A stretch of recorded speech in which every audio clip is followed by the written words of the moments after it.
بسم الله الرحمن الرحيم.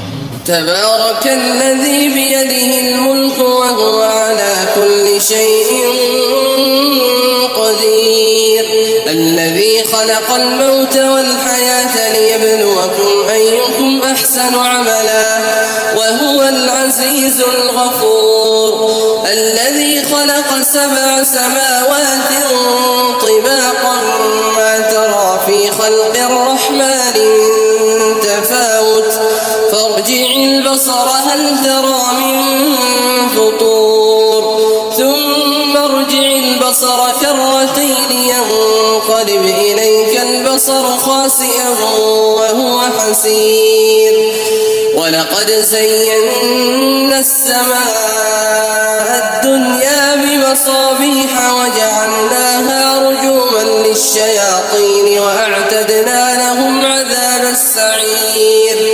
وللذين كفروا بربهم عذاب جهنم وبئس المصير.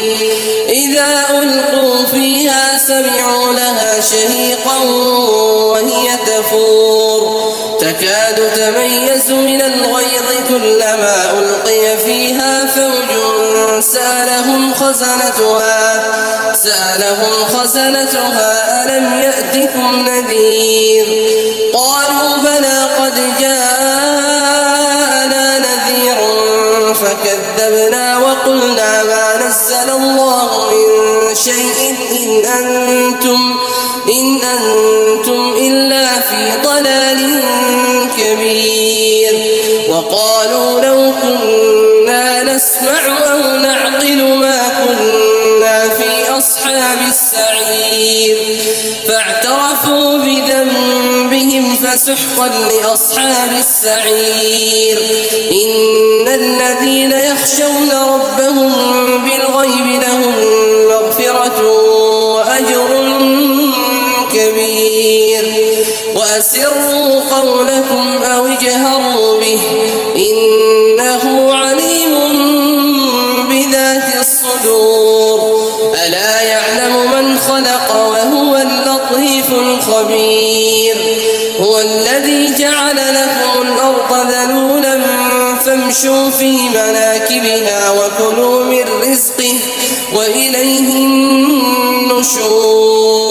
أأمنتم من في السماء أن يخسف بكم الأرض فإذا هي تمور أم أمنتم من في السماء أن يرسل عليكم حاصبا فستعلمون كيف نذير.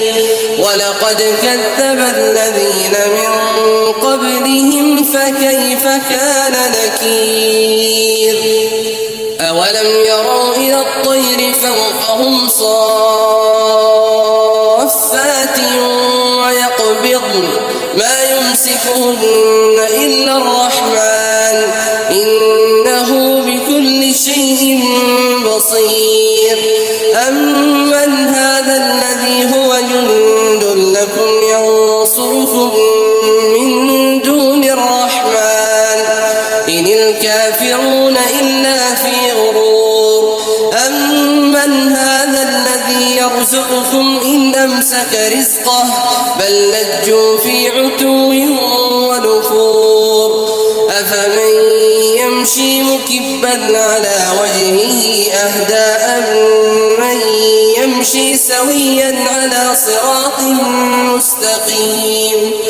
قل هو الذي أنشاكم وجعل لكم السمع والأبصار والأفئدة قليلا ما تشكرون. قل هو الذي ذرأكم في الأرض وإليه تحشرون.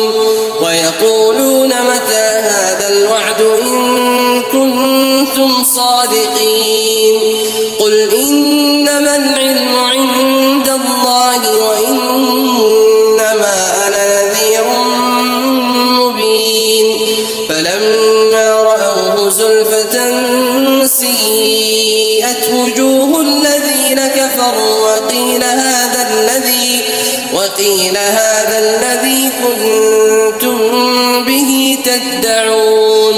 قل أرأيتم هداني الله ومن معي أو رحمنا فمن يجير الكافرين من عذاب أليم قل هو الرحمن آمنا به وعليه توكلنا فستعلمون من هو في ضلال مبين قل أرأيتم إن أصبح ماؤكم